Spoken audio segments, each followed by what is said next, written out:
Hello, tiny friends. Welcome back. I am going to be doing another project for the sewing dressing room today, beginning with a pair of these. You guessed it, tiny friends. This is a real pair of miniature knee-high stockings. I am so excited about this. Um, I didn't even have to use my sewing machine or sew them. So super simple. I'm going to show you how easy it was. And tiny friends, this pair of knee-high stockings were actually gifted to me. They were found in Grammy's drawer, and I think that she knew I really wanted and needed a pair, and she gifted them to me. So it is a true blessing from up above. I believe it to be. Now, I've already made a couple pair, and I've made Margot a new pair, so she's wearing hers. And I'm going to make a few pair for today's project. But after this video today, tiny friends, I will be on a break for a few weeks and I will be back in July.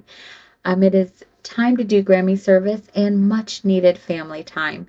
So when I do come back, I'll be going right back to making more essentials for the sewing dressing room so that I can get closer to finishing that off. I have lots to do there.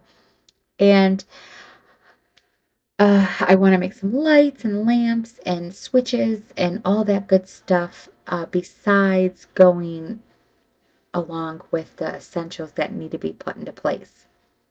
So to begin this project, I have 3 of these metal drying racks, laundry clothing racks, and I'm going to do 3 of them today and dress them up. I'm actually going to put one in the sewing room, and one will also be listed on my Etsy shop at TinyKeyHoleMinis.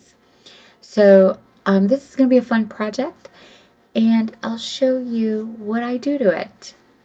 I'm going to age this up a little bit, just around the joints as well. So I'll show you how I do that.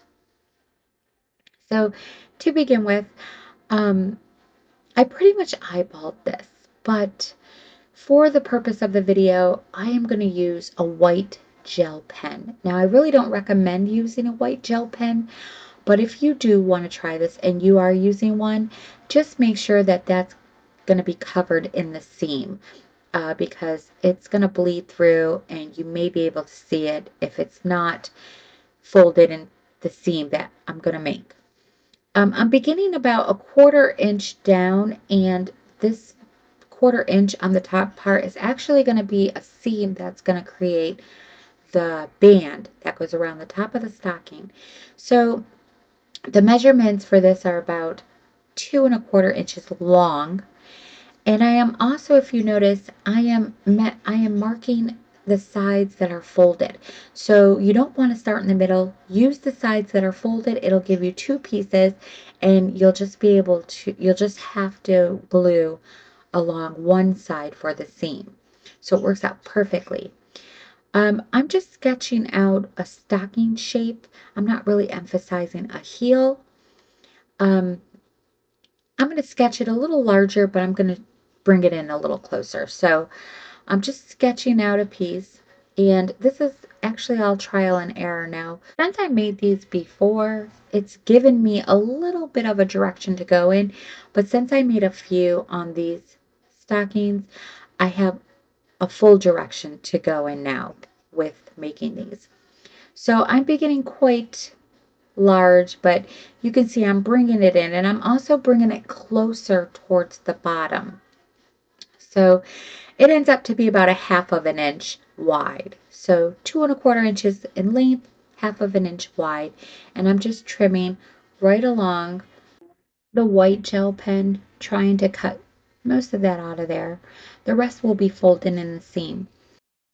If you're making doll clothes, I believe this is the same technique to make a doll sleeve. Um, it's pretty similar. So you can make doll sleeves this way too, tiny friends. But once you open it up, you'll have like a long U-shape pattern. And if you got any pieces that are more pointy at the end, just trim them off, kind of curve them a little more. Your cuts don't have to be perfect. And tiny friends, I have my fan on and it's blowing. I promise you that is not Grammy. But I'm going to begin with the top seam that's going to create the band. I'm using tacky glue and I'm just folding over a seam for the top. I wouldn't recommend fabric tack because it's so much thicker. It'll just seep right through this fabric, tiny friends. So stick to tacky glue. So this is what it looks like. It doesn't have to be perfect, but you can see I'm going to fold it over on itself and you can see the band is facing out. So right now it's inside out and I'm going to glue it this way. So make sure your band is on the outside when you're gluing down. And I'm just going to run a bead of tacky glue right along the edge from top to bottom, and I'm only going to do one side, so half of this shape. These are just so simple, tiny friends, and super fun to make. It's very quick to make these. Didn't take long at all. So I'm just spreading it out a little bit.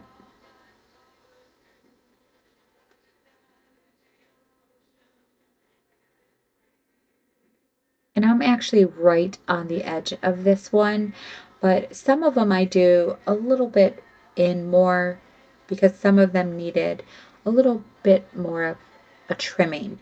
So if your piece is a little too wide, just add your glue a little closer to the inside and leave yourself some extra space where you can trim it off once this glue sets and takes hold.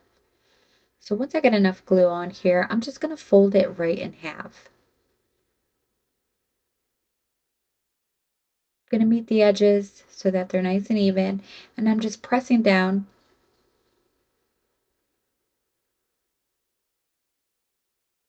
And there it is. Kind of looks like a hunting knife sleeve or something. So you can take a pen or any type of rolling tool and roll it down. You press it down, press those edges, and then set it aside to dry while you make your second stocking. So here's the pair, and I have them all made. So I'm just moving along. Once they're dry, I can go ahead and do my trimming. This is where you can get rid of some of that excess bulk because when you turn it inside out, you don't want a lot of fabric in there because there's so little and there's not a lot of room. So I'm just trimming down. Now, if you trim over your glue line, just add a little bit of glue and just glue it back closed. No worries, tiny friends. Not a big deal.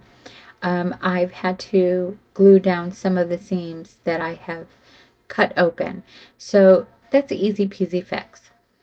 But I'm just cleaning up the seam, removing some of that bulk. Okay, now I'm going to take my tweezers and carefully do this so that you don't poke through your stocking. But I'm beginning with my tweezers closed. I'm keeping them closed as I slide the fabric on. When I get to the bottom, I'm going to open up my tweezers and tuck the bottom fabric in, and then I can slide that fabric down and pull it out, pull my tweezers out, and now they're the right way. And then I'll take my tweezers and I'm going to keep them closed again just to go back in and make sure that that very bottom corner is as far out as I can get it. So carefully doing this, tiny friends, and there it is. It was very simple. Um, if your tops aren't as wide as you would like them to be, all you have to do is just stretch them out a little bit. So I'm taking my tops and I'm just stretching them out just a little bit just to make them look like they're worn and not all the same, not like they're brand new. So you could just take your tops and just stretch them, pull them a little bit, stretch them out, and you can see the difference. Okay, for the racks, I'm gonna add a little bit of rust right around all the joints and where the two metal pieces will meet each other or touch each other. I also have some of this lace that I was thinking about using for some fabric. So I'm gonna set this aside and age up this little rack. I'm using two of my favorite colors to begin with, the cinnamon cannelle and the metallic antique copper by Folk Art. And I began with the same ratio of each, so it really didn't work out for me. So this took some mixology, tiny friends. And when I worked in the hair salon, color mixing was not my forte. Formula making and all that stuff, that was like math to me. I was much happier cutting and styling and doing makeup and waxing and facials and nails and spray tanning and all that good stuff that comes along with it. So I'm adding of a little bit of orange. Still not happy with the color result, so I'm going in with a little red. And this red wasn't working out for me, so I had to get some more red. So a different red. So I'm using a little bit of red, and I'm going to mix this up to see what happens. And I'm still not happy. Now it's just like too red. I'm not happy with the results yet. So I'm going to keep adding colors until I am happy with the results.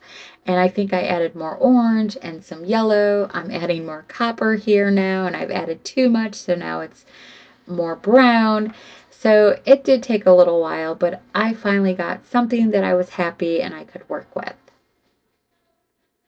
So I added the rest to the joints, as you can see here, and I did this on all of the joints, both sides, all around.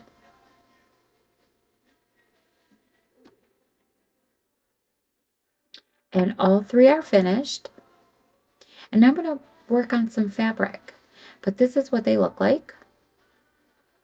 And I think that this is all that they really needed to be aged. Just a little bit around the joints.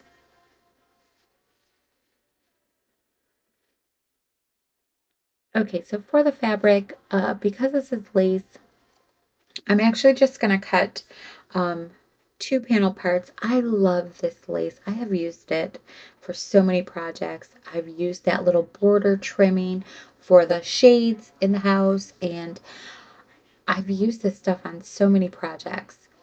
So I'm going to just cut a little piece, and because this is lace, I'm going to have to glue the sides and make some seams so that the lace doesn't start to unravel or fray. So I'm going to do that as well. And I'm just trimming them down just a little bit smaller.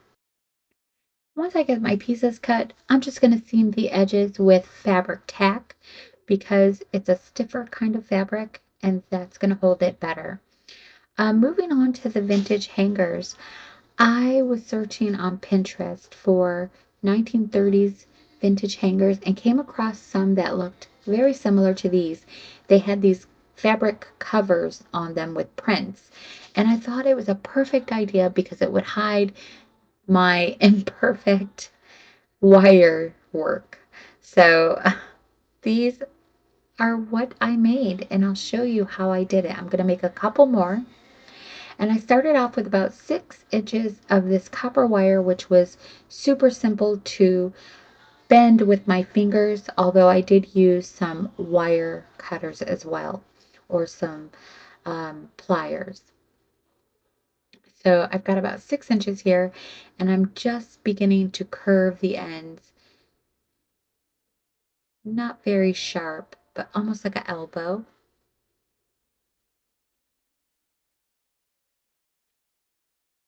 And I'll tell you, tiny friends, I thought this was like the perfect idea for me because I'm so bad at manipulating wires still. I can still not uh, be satisfied with my wire skills. But this is what it's looking like so far, and this one's actually working out pretty well.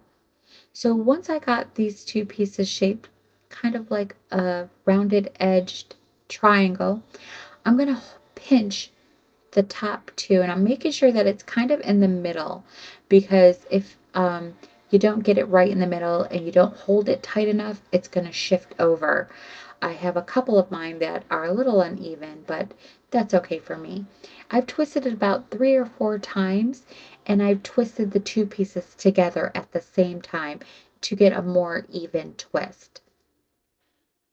So I'm just going to trim off one of these pieces, and I'm cutting down as close as I can, and then I'm just going to squeeze that closed so Margot doesn't cut herself while she's handling these hangers.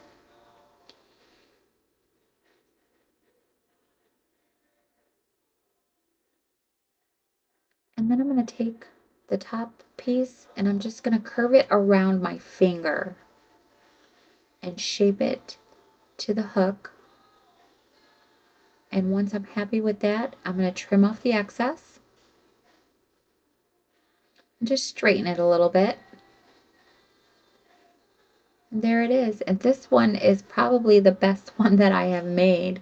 And I would say so after making 5 so far. I think I made 7 total. So there's our little metal hanger, and you can leave this as is, but I'm going to definitely add these fabric covers. I thought they were pretty unique for this project. I'm beginning with a piece larger than what I need. It ends up to be about 4.5 inches long and 2.25 inches wide. And I'm going to begin with making a seam just along the top with tacky glue, and I'm just seaming the top. That's the only seam that I'm going to be making for this. And it doesn't have to be perfect.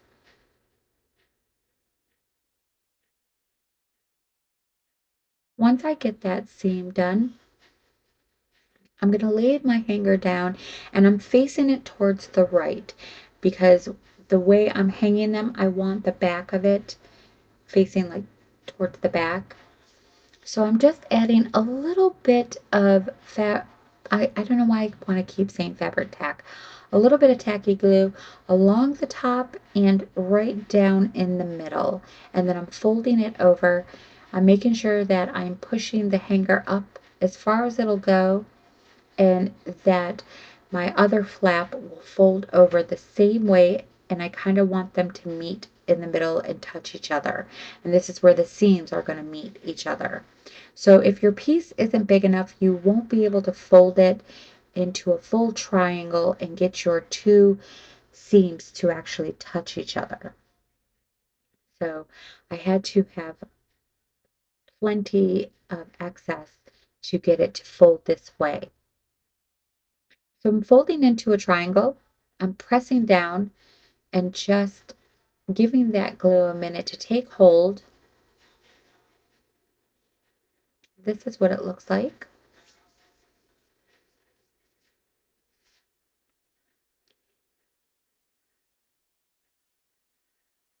Next, I could go ahead and trim off all that excess.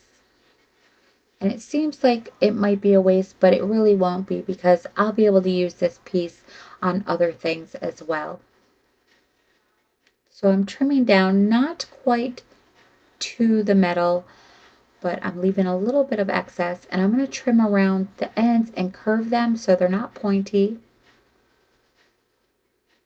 I'm going to make a little slit right where the straight edge ends and the curve starts to begin. So once I get this trimmed down, I'm just going to make 2 little slits, a little notch here and a little notch on the other side right where the straight piece ends.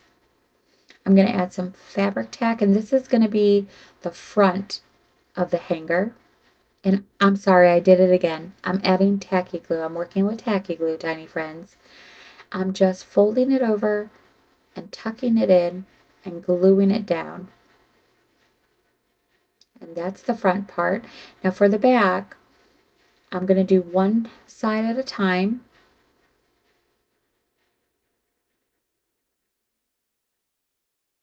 So right around the curve, I'm going to make about 2 or 3 notches. And this will help the fabric fold over around the curved part of the hanger. I'm trimming it down just a little more to get rid of some of that excess using the tacky glue. and folding it in and tucking it in. And you can actually manipulate it to shape it right around that curve. So I'm just holding it right now, just for a few minutes or a few seconds, just until it takes hold. So just working with it a little bit, manipulating it into shape. I'm making sure that when I lay that front flap down, it actually meets the edge and covers up this tucked in corner. So it'll look kind of like that. So I'm going to trim this just a little bit.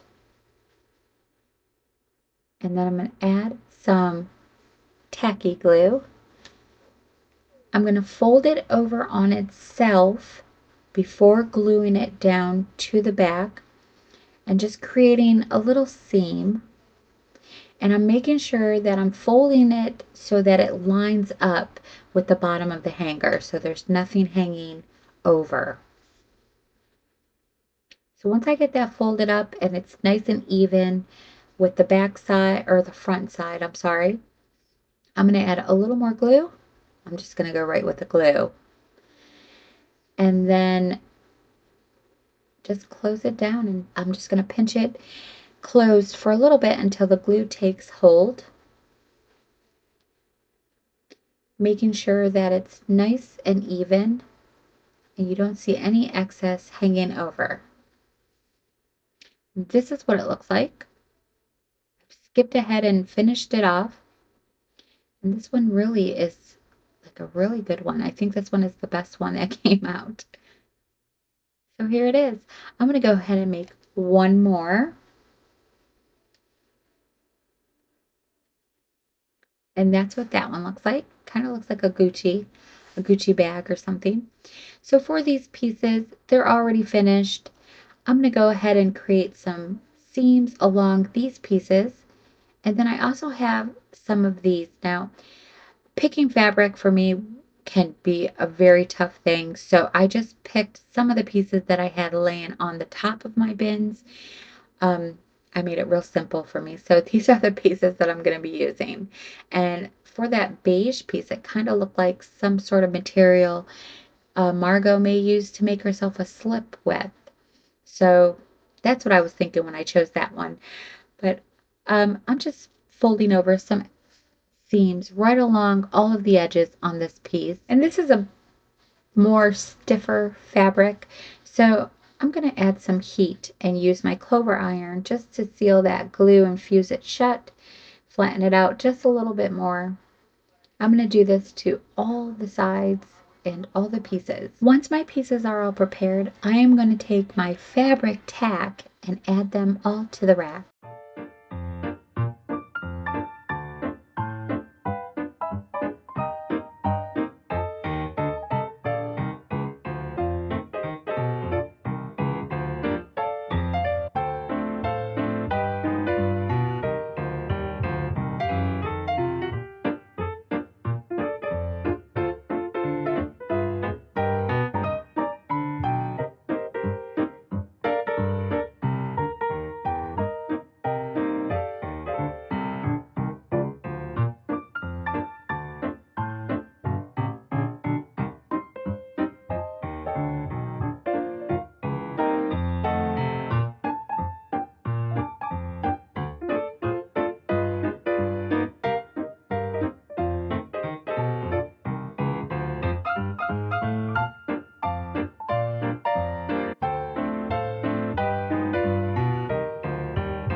Okay, tiny friends, that is it for today's project. I hope you all enjoyed it.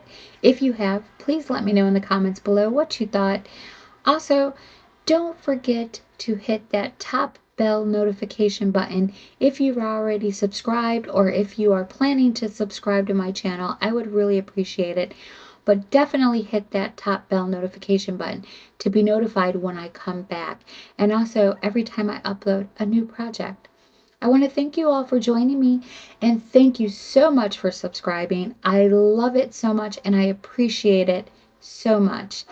I have so much to do to this room, tiny friends. I have light switches and outlets to make. I have lamps and lights. I have shelves and bigger pieces. I have lots of other tiny pieces that need to be made. I'm going to be switching out the pictures. There's just so much more to do to this room. So when I get back, I'll get back to this room and get back to creating more fun sewing essentials and necessary pieces for this room that I am thinking of. I'm also going to put a link to my Etsy shop and my email in the description box below, where you can find me and find some of my miniatures. I still have quite a bit of listings to update, but you can check back frequently if you'd like. And until next time, tiny friends, you all have a lovely day, and I will see you all on the mini side when I come back. Bye-bye.